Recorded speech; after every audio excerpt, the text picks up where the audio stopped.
Tonglardan birida eshik keskin ochilib, ostonada Abdurahmon chavandoz paydo bo'ldi. "Ayiq ovga qalaysan?" deydi guldiragan ovozda. Biz ayiqni tog'a, jondorni og'a deb ulg'aygan odamlarmiz. Hech deb bilamiz ularni. Ammo lekin quturganini ayab o'tirmaymiz. Qoratoshda ayiq bir kishiga hujum qilibdi. Qani, lallaymay miltiqni qo'lingga ol. Bahonada oyoqni chigalni yozib kelasan. Endi bilsa, ayiq fojiasi uni seskantirib, tushkunlikdan asragan ekan. O'zga bir jonning o'limi uni hayotga qaytargan ekan. O'shanda Sardor chol o'limga ro'para kelib, uning sovuq nafasini tuymoqqa ulgurgandi. "Tovda ayiq ko'pga o'xshaydi", dedi Otamurod o'z navbatida uning xayolini bo'lib. "Kecha pastda tezaklarini ko'rganday bo'ldim. Ular bizga tog'ada", deya kuldi Sardor chol. "Indamasak, hovligayam kirib kelaveradi." "Qanaqasiga?" Yigit hayratini yashira olmadi. "Shunaqasiga. Otmaysizlarmi?" "Yo'q." "Nechun?" "Nechunligini kecha so'zlab berdim shekilli." "Men ertak deb o'ylabman." "Biz ertak so'zlamaymiz. Bunaqada tovni ayiq bosib ketmaydimi?" "Bosmaydi." Chol yengil xo'rsindi. "Nega deganda do'stlari qatori g'animlariyam ko'p. Ularni biz orulaymiz. Boshqalar ayab o'tirishmaydi. Kunbotishga qarab yursangiz, Suvloq degan qishloqqa duch kelasiz. Odamlari chatoq, suvdagini tutib, osmondagini otib yeyishadi. Bunday olib qarasak, ular ham tovlik, biz ham tovlik. Farq esa katta. Jonivorlar qayerda ko'p o'ralashadi, qadr topgan yerlarida. Lekin quturgan jonivorni ayab o'tirishmaydi. Jon berishiga ko'maklashamiz. Sizni yoshingizda bittasiga bet bo'lganman. O'lishimga sal qolgan. Ayiq quturgan ekan, qovurg'amni ezib tashlagan. Mana shu momongiz oyoqlatgan meni. Jonimdan to'yib yurgan paytim edi. So'ng o'limni istamay qo'yganman." "Qanaqasiga?" "Tarixi uzun buning." Chol kulimsirarkan, yigitning chanqoq nikohini payqab, hikoya qilmoq istagini tuyadi. O'lim bu safar ham chetlab o'tganini o'sha 9 bolarli uyda hushi o'ziga kelib bildi. Shiftga tikilib yotarkan, ne voqea yuz berganini tezda anglay olmadi. Sharpani ilg'ab, eshik tomon bosh burarkan, qo'lida yog'och kosa bilan kirib kelgan qizning tashvishmand qiyofasidan o'z ahvoli tuzuk emasligini fahmlaganday bo'ldi. Tanida qo'zg'algan kuchli og'riqdan sho'ri tiniqlashib, tirikligidan g'oyat ajablandi. Bu bir mo'jizaday tuyuldi. Yaxshi eslaydi. Ko'ksi va yag'rindan yaralangan ayiq bor kuchi bilan uning ustiga bosib tushgandi.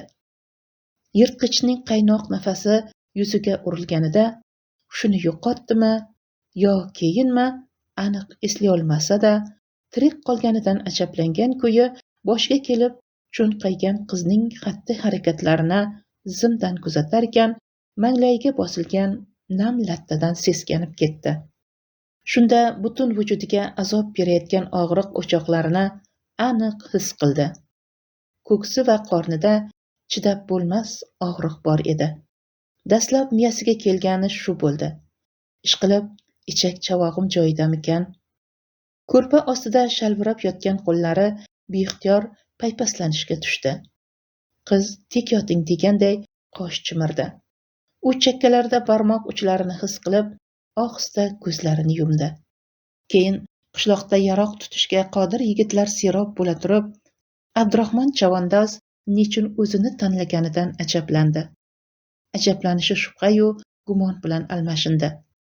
Ming qilsayam begonaman-da. O'lsa o'lib ketavermaydimi degan chiqar. Birdan o'zini baxtsiz sezib, mijjalari yoshlandi.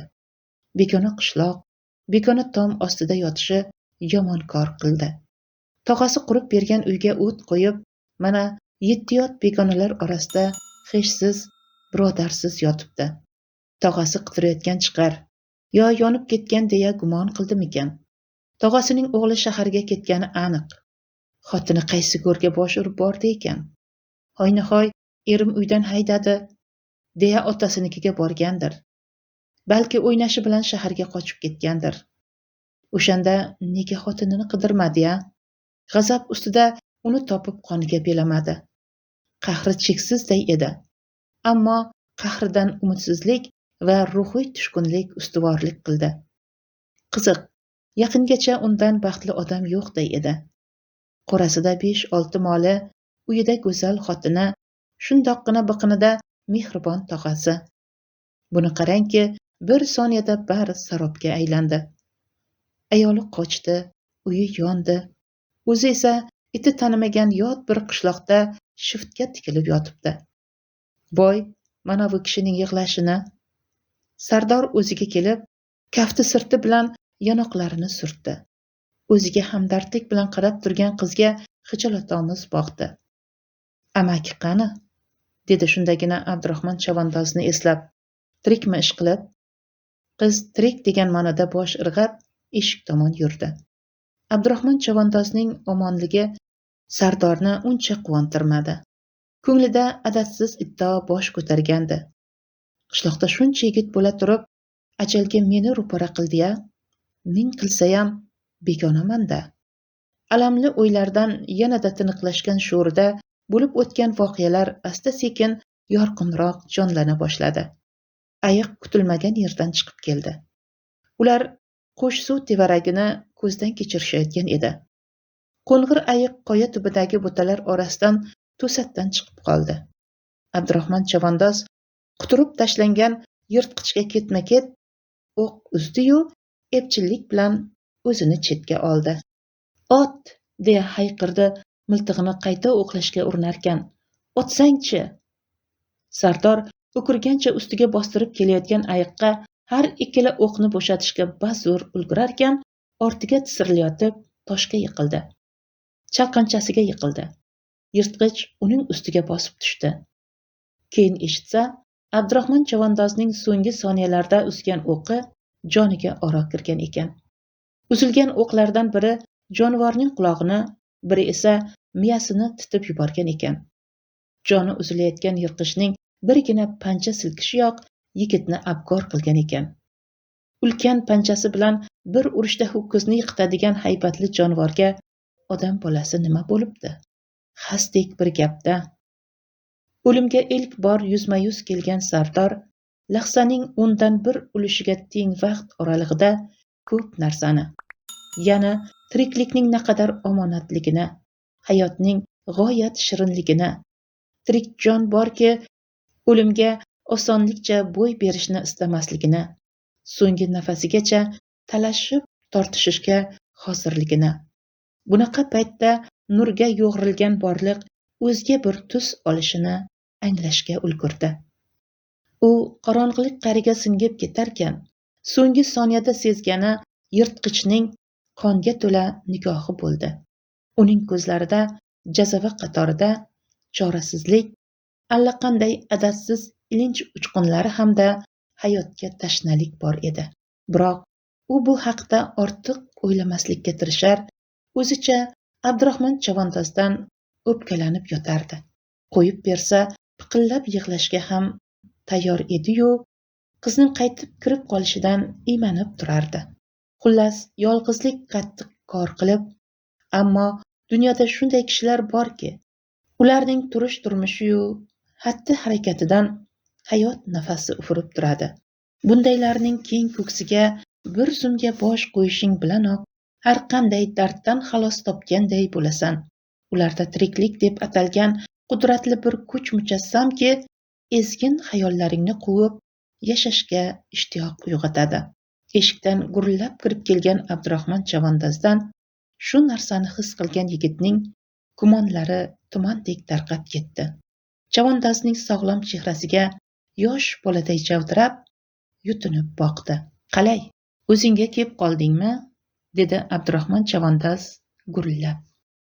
"Qo'ling but, oyog'ing sog', qovurg'alaring biroz lat yegan xolos. Hech qisi yo'q.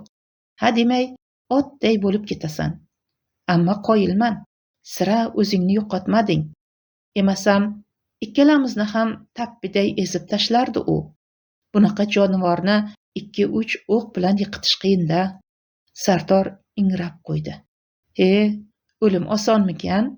Abdurahmon chavandoz istehzoli jilmaydi. Sen esa Xudo bergan shirin joningdan osongina voz kechay deb o'tiribsan. O'lim neligini o'z ko'zing bilan ko'rgin deb ergashtirib chiqdim seni. Emasam qishloqda yigitlar kammi? Aytgancha, Dovon orti qishloqlaridan birida qiziq voqea bo'pti. Bir yigit xotinini haydab uyiga o't qo'yib, boshini olib ketganmish. Tag'in sen bo'lmagin u. Tusmolimcha sen sanov. Voqeaga qaraganda ayol kishidan kattaroq gap qo'shganga o'xshaydi. Aks holda yigit odam uyiga o't yoqib, ko'kragiga miltiq tirab yurmasdi. Ranging ko'p o'chmasin. Ne gap o'tganini sendan so'rayotganim yo'q-ku. Gap shu. Bugundan boshlab sen shu qishloqning farzandisan. Mening jigarimsan. Yaralaring bitib, o'ynoqlab ketsang, hali uylanaman dersan. Hayotda bu. Agar niyatingni so'zda ayta olmasang, chakmon ustidagi mana bu belbog'ni o'rta mixga osib qo'y. Shunchaki belbog' emas, avlodimiz tili bu. Til andishaga borganda bu so'zlaydi. Tushunmadim deysanmi? Tushunishing shart emas. Aytganimni qilsang bas. Qolgan gapni esa keyin gaplashaveramiz. Qishloqda qolish qolmasliging o'zingga havola. Hozir esa tezroq oyoqlash payida bo'l. O'shanda u Abdurahmon chavandozning o'ktam gaplaridan ruh olgandi, quvvat olgandi. Nazarida hozir qarshisida joni halak holda ezilib o'tirgan Otamurod ham shu xil ko'tarinki xitoblarga juda muhtojdek edi. Afsuski u Abdurahmon chavandoz emas, kamsuqum bir odam. Hozirgi hikoyasi esa yigitni chalg'itish, aniqrog'i gurung uchun edi. Axir mehmonning oldida mum tishlab o'tirolmaydi-ku. Sardor chol shuni aniq bilardiki, agar bugun qizi tomonidan tayinli bir javob bo'lmasa, yigitning yana qishloqqa kelmog'i juda qiyin kechadi. Bu safar-ku 4-5 qop yong'oqni bahona qilib keldi. Ana, mashinasi ustida keraksiz buyumday uyilib yotibdi. Yigit asl maqsadini yashirgan bo'lsa-da, chol allaqachon barini fahmlab ulgurgandi. Nega deganda, arzon garov meva-cheva ilinjida kelganlar hech vaqt sovg'a salom to'ldirilgan yaltiroq quti bilan tashrif buyurmaydi. Keyin bir tiyin ustidan o'lib tirilib tortishadi. So'ng xarid qilgan narsasini olishadi-yu, xuddi yov qo'yganday darrov iziga qaytishadi. O'sha yaltiroq qutida bir gap borligini chol qizining xatti-harakatidanoq payqagandi. Biroq cholning tashvishi butunlay boshqa tomondan edi. Qishloqdan yigitning eson-omon chiqib ketishini o'ylardi. Kecha qishloqda kimdir xunuk gap tarqatibdi. Chol ne gapligini shomga yaqin muloyimgina bo'lib kelib ketishgan 3 yigitning avzoyidan sezgandi. Ular ayab o'tirishmaydi. Chol mana shunisidan xavotirda edi. U allaqayerga gum bo'lgan qizini yigitgina emas, qozon boshida kuymalanayotgan kampiri ham ilhaq kutayotganini favqulodda fahmlab qoldi. Kampiri atay imillagan kuyi soy tomonga kishi bilmas qarab-qarab qo'ymoqda edi. Ayiq to'g'risidagi guring orasida tilga olib o'tilgan belboqqa yigit qiziqib qolganida, chol bu haqda ham gapirmoqchi edi. Yigit qiziqmagach, u xotiralari bilan cheklana qoldi. O'shanda ipak bilan bezak berilgan qirmizi rang qadimiy belbog'ni 2 tokcha oraliqdagi katta mixga osgani bilan niyatini ilg'atishi juda qiyin kechgandi. Axir qanday qilib aytsin? Aytsa, Abdurahmon chavandoz o'ldirib qo'yadigandek edi. Abdurahmon chavandoz 1-2 so'rovdan so'ng nimanidir sezdi shekilli, qistashni bas qildi. Yigitning ochilishini kutdi. Sardor esa hanuz jim. Hatto qaydandir daragini eshitib kelgan tog'asiga ham bu haqda og'iz ochmadi. Tog'a esa to'satdan g'oyib bo'lgan jiyanidan rosa o'pkagina qildi. Sababini so'rab surishtirdi. Bo'lib o'tgan xiyonatdan tog'aning bexabarligini sezgan Sardorning aytgan gapi shu bo'ldi. Ichimda bir kasalim bor ekan. Unga shu qishloqning havosi davo ekan. Havo deysanmi? Tog'a battar ajablandi. Biz ham tovda yashaymiz shekilli. Yo bu yerning havosi sutga chayilgan ekanmi? Yoki asalga qorilganmi? Hay, unda nega uyingga o't qo'yding? Bunisiga nima deb bahona topasan? Sardor dasturxon chetini bukib yozgancha to'ng'illaydi. Ichi to'la mikrob ekan, yoqib yubordim. Abdurahmon chavandoz mezbon tog'aning choyiga qaradi, ovqatiga qaradi. lekin suhbatiga aralashmadi. Tog'a hayron ketdi, ko'zlarini namlab ketdi. Ertasi esa mixdagi belbog' to'satdan g'oyib bo'lib qoldi. Abdurahmon chavandozning ayoli uni qizining xonasidan topib chiqdi. Chavandoz belbog'ni tutamlab uzoq o'yga toldi. Toshga o'tirib o'yladi, hovliga chiqib o'yladi, tog'larga boqib o'yladi. So'ng yigitni qavatiga chorladi. Niyating qolishmi, ketish? deb so'radi. Hozircha ketish niyatim yo'q, Sardor yerdan ko'z uzolmay gapirdi. Qora terga tushib, vujudi qaltirab so'zlandi. Keyin bir gap bo'lar.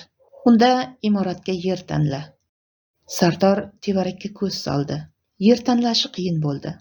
Imoratni anavi gazaga sol, deya ko'makka keldi Abdurahmon chavandoz. Bu gazaning qishloqqa hech daxli yo'q.